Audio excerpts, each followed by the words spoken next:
Natin mga kababayan, itong salaysay o statement nitong si DOJ Secretary Boying Crispin Rimulya. Sabi niya po sa pagsasalita nitong si Sara sa kanyang press con na pang-deflect, sabi nga nila, ito ay damage control, kaya lang, na-savage itong si Sara sa sarili niyang press con. At dahil nga dyan, itong si DOJ Secretary Boying Rimulya nagsalita po mga ka-GP Natics. Yung kagabi, bitin kasi ako dun Nagkandalito-lito na ako sa video ko kahapon. Kaya ito, sasabihin ko po, ang sinabi ni SOJ Boying Rimulya, ito, mga kababayan. Desecration of the dead yan, may violation of revised penal code yun. Hindi rin nakakatawa yun. It does not speak of sane and clear thinking person. Iba na yon, non-compos mentis of sound mind. Na yung pinanggagalingan, buti na lang, hindi siya tumakbo ng presidente, baka nanalo pa. So ibig sabihin, mga kababayan, si BP Sara, wala na sa tamang katinoan. May sira na sa tuktok. At mahirap daw, kapag ito ay nanalo. Nako, mga kababayan, kung tumakbo nga naman ng pagka-presidente to, tapos binoto natin, dahil nga sa kanyang, kumbaga sa kanyang press con kasi, ipinakita niya po yung others, yung kabilang side niya ng pagkatao. Bakit ko nasabi? Isabi ng isang mga mga kasama natin. Ito alam nyo, binabasa ko yung mga comment niyo lalo pag may sense yan. Sabi po dito, sabi, she's, ang hirap, sakit sa lalamunan. She showed her psycho side, just like how psycho serial killers think and talk.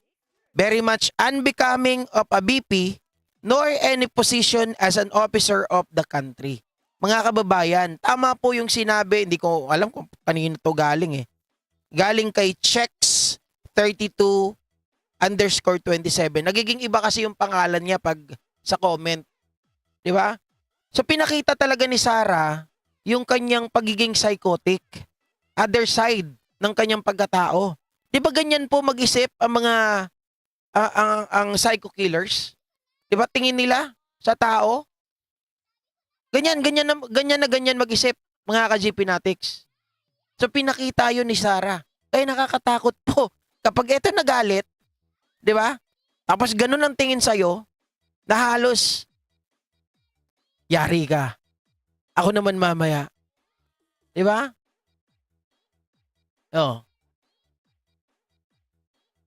Kasi kaya po niyang gawin yung ginagawa ng isang taong may pagka-psychotic, mayroong pag-uutak ng isang serial killer. Kung paano sila magsalita, kung gaano po sila kumilos, ganun-ganon. Diba? Kaya mahirap, delikado na maging presidente itong si Sara. Sabi ko nga po sa inyo, mas malalato sa kanyang ama.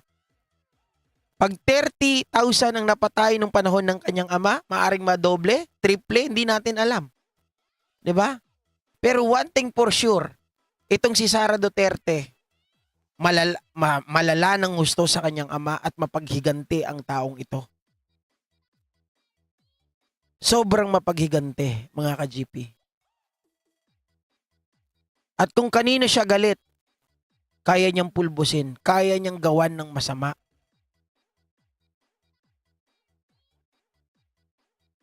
Siguro, panahon na, Pangulong Bongbong Marcos, na kung sakasakali, ibalik natin talaga ang ICC. Makipag-join ulit tayo.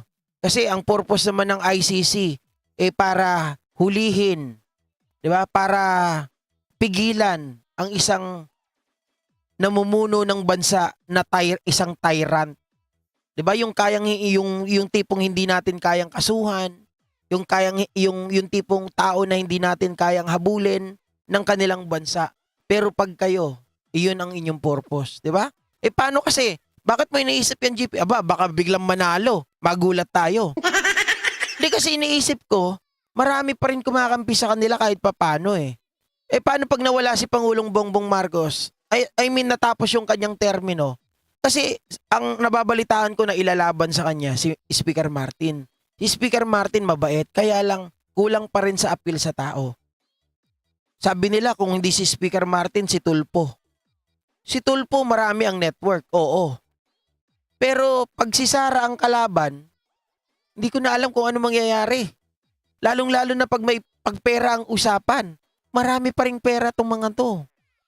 Sabihin man natin na wala na ang pogo, wala na yung drugs ngayon, pero marami pa rin na imbak na pera ang mga taong ito. 'Di ba?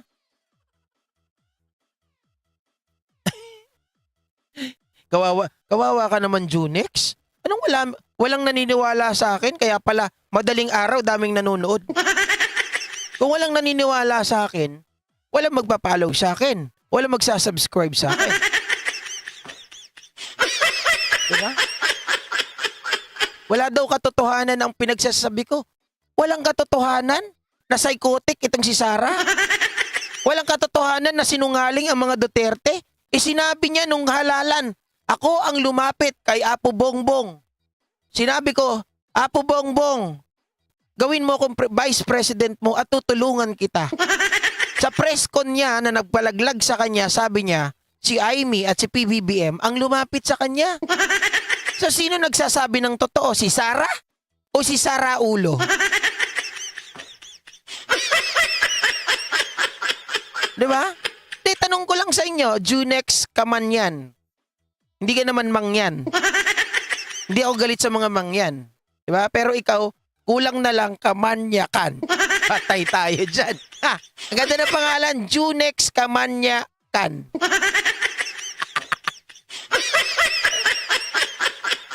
Ang ganda talaga na, ang bilis talaga tumakbo ng utak ko. Salamat kayo, boses ko ngayon. Ganito. Kung hindi, pag-daytripan ko kayo ng gusto. Ikaw, Junex Kamanyakan, huwag kang gumaya kay Kibuloy, ha? Huwag kang gumaya kay Kibuloy. Kung sinasabi ko walang katotohanan, gusto mo ipakita ako sa'yo. Ah, aliwaliwanag ito mga, kung kita mo si Digong, sabi niya nung nakaraan, a-attend siya sa Quadcom. Anong sabi kanina ni Digong? Anong niya, pahayag niya? I'm not feeling well.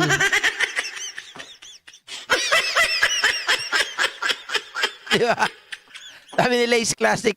Lahat naman yan sila, pamilya, iisa ang kulo. Ayaw pag ayaw ka nila at galit yan sila, ihilahin ka talaga pababa. Correct. Oh. Miss Calderon, shoutout po. Chippy Duenas, pabago-bago kasi ang takbo ng isip niya na parang wala sa katinoan, kaya manang-mana si Sara dyan. Oh. Kaya nga sabi ko, kanino ka maniniwala? Kay Sara o kay Sara Ulo? Oh. Biruin nyo. Paliwanag niya. Apo Bongbong, kunin mo akong vice president mo, tutulungan kita. Si Apo Bongbong lang ang may karanasan. Si Apo Bongbong lang ang karapat-dapat. Tapos nung hindi na pagbigyan sa Confi funds, nagwala. At ang matindi pa, ang Confi funds nawala ng parang bula. At ang matindi pa, higit sa lahat, ang Confi funds, nakala natin parang naging bula. Ang dahilan, certificate ng kasundaluhan at ng iba pang agency ng bayan. Oy, JP, wala pa namang ibang mga agency tayo nakita. Balay natin. 'Di ba? Kayo nakikita natin, agency ng AFP, kinuhanan ng certification para lang ma-justify ang kanilang gastusin. Bumalay nyo, baka mamaya yan.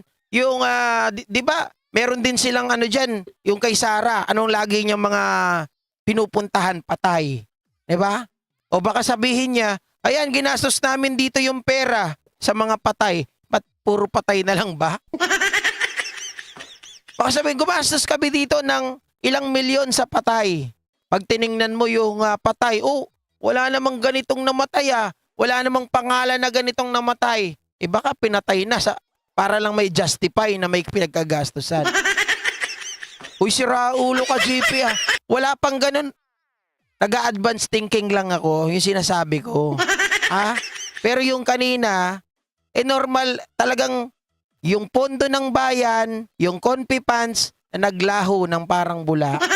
Yung Confi funds para ma-justify ang iyong gastos ng iyong ahensya gumamit ng certification ng iba. Diba? Sabi ni Ma'am Ani Kumagay, kayong mga vloggers pupugutan ng ulo. Kukorek yan, mga kababayan. Sa totoo lang, pag si Sara ang namuno, naging presidente. Diba? Sabi ni Supremo, sa 2025 magkakalaman na kapag diretso inidoro mga senador ng DD sheet. Pero talaga ang habol ni Tambalustay. Nako mga ka-JP, ang bad pa niyan kung halimbawa ito na nakaupo sa DND. Sigurado ngayon di na nakaupo si PBBM. Dahil pinasunod niya na.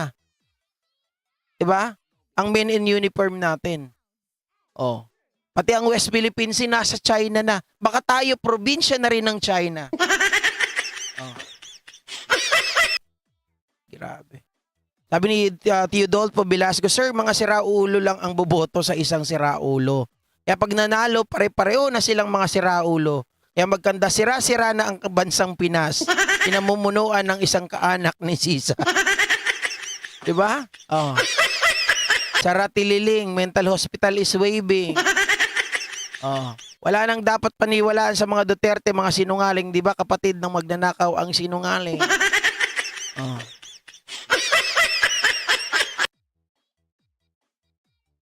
Sabi ni Noel Agnir, opinion ko ay desperado si Sara o siguro kaysa mag-breakdown siya pero bibigay. Alam mo sa totoo lang, totoo yan sinasabi nyo, Noel Agnir. Etong si Sara, desperado na yan. Ang isang sign niya na makikita nyo, yung kanyang sugat sa leeg, yung kanyang sugat sa ganito. Noon, sabi ko, si Sara, yan ay sugat medikal. Kaya lang may nakausap akong doktor, si Doc Ami Balmeo, sinabi rin niya parehas ng isang doktor. Sabi niya ganon, pag ang sugat, ito ay synergery, hindi ganyan ang cut. Hindi daw ganyan ang cut. Ibang cut ng synergery. Hindi daw ganyan. So sabi, iyan ay tanda ng pag yung sinasaktan mo yung sarili mo. Siguro sa inis niya, ginanon niya yung sarili niya. Parang ganito daw yan eh, dito hinawakan. Hindi ganon. Pag ganyan yan, parang ginanon niya. Siguro may hawak na, na ballpen. Kasi sa tawag dito sa house, yung mga ballpen doon, nagkandap, bali-bali. Baka mamaya yung hawak niya dyan, ballpen din, ginanyan niya sa sarili niya. Tapos ngayon naman sa kamay niya. 'Di ba? Yan ay sinyalis po ng siraulo, 'di ba? Sinasaktan yung sarili pag halimbawa may kumakalaban sa kanya. Yan ang sinyalis ni Sara Duterte. Sabi ni Kaloyal Alex, dapat hudas na yan ay hulihin na ng ICC Interpol lang matapos na ang pag-iinarte. Franz Winnipeg, family ng mga sayad at hindi pwede maging kalyado nila digong kung wala kang sayad sa ulo, sinungaling at buo. Luis Angeles, tapos sinabi pa ni Tambalustay noon, mahal ko si Apo BBM, ngayon sinabi niya na hindi raw sila friend, kaya nga sinungaling talaga. Diba? So ayan guys, maraming salamat po sa inyong lahat. Thank you. At di ko alam na magkakaroon ako ng gantong viewers sa madaling araw, no? Mga ka-GP. Ami panaligan, totoo yan Sir GP. May tendency na self-inflicted at suicidal tendencies para rin talaga. Totoo po yan. Pare-parehas po tayo. Pero baka mamaya hindi pa kayo naglalike, mag-like na kayo. At ako po ay magpapaalam na hindi ko alam kung makakasama ako kay JDB mamaya sa Quadcom. Sobrang sakit ng katawan ko talaga. As in yung paa ko, sobrang sakit. Tapos yung ganito ko. Tapos yung utak ko kagabi napapansin ninyo. Nung nagsasalita ako kagabi medyo nawawala ako sa sarili ko. Hindi sira ulo ha. Teka lang, nawawala po ako dun sa iniisip ko. Hindi ibig sabihin, nawawala ako sa sarili na gaya kay Sara. Hindi ganon. Kumbaga yung iniisip ko na sasabihin ko na sana nawawala. 'Di ba? Parang siya, nagpa-process pa ang tagal niya nagpa-process pa sa ulo ko bago ko sabihin. Pag nung sasabihin ko na nawawala na. Ganon. Sa sobrang sakit po yung pain niya, hindi naman ano to eh, hindi naman migraine, hindi rin vertigo, wala naman akong ganun. Hindi rin ako high blood, pero sobrang sakit. Ay hindi ko alam kung makakasama ako sa Quadcom mamaya.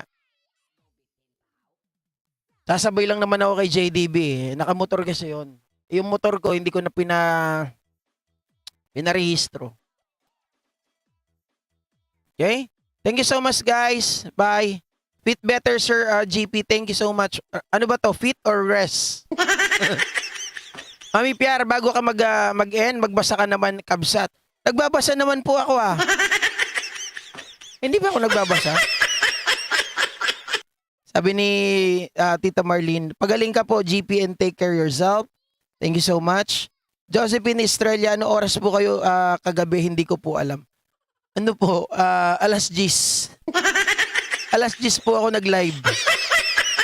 Hindi, mamaya makikita niyo yan dyan. Pinutol-putol ko na naka-assign siya ng, naka-schedule ng 7:30 at 8:30. Yung natin kagabi. Shoutout po, Ma'am Luz Angeles. Kay Rodrigo Castro Digong sa pagkukunwari mo na may sakit. Sana matuluyan ka ng mga traidor kayo ng bansa. Pro-China kayo, mga Duterte kayo, ang tunay na kalaban ng bansa. Oh, si Mami Pierre talaga, oh. Malaki ang confi fund ng DND kaya ito ang gusto. Hindi, teka lang. Opo, mas malaki ang confi fund ng DND. Pero kung sa budget, mas malaki ang DepEd. Pero ang confi fund ng DND malaki. At hindi nakakatakot pag DND siya. Kaya niya nang hawakan. Baka ngayon wala na si PBBM kung sa DND siya napunta. Diba Ma'am Cora Vidal, shoutout sa'yo ha. Franz Winnipeg, God bless as always and everyone stay safe. Thank you. Cheryl St. Mary, good morning. Tony Villa, good morning to all I'm watching.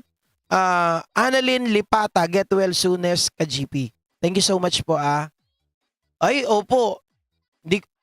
Hindi ko alam kung makakapag-ano ako mamaya. Basta, either doon ako sa Quadcom o dito. Kasi pag sa Quadcom puyatan, lalong sasakit yung katawan ko. Di ba? Try ko mamaya. Pero kaya lang, pag nag-live ako mamaya, wala kayong kausap. Di nyo ako makakausap. Ababayaan ko lang, naka-live. Hindi ko rin alam. I don't know. Hindi ko alam, I don't know pa. Bye guys, see ya!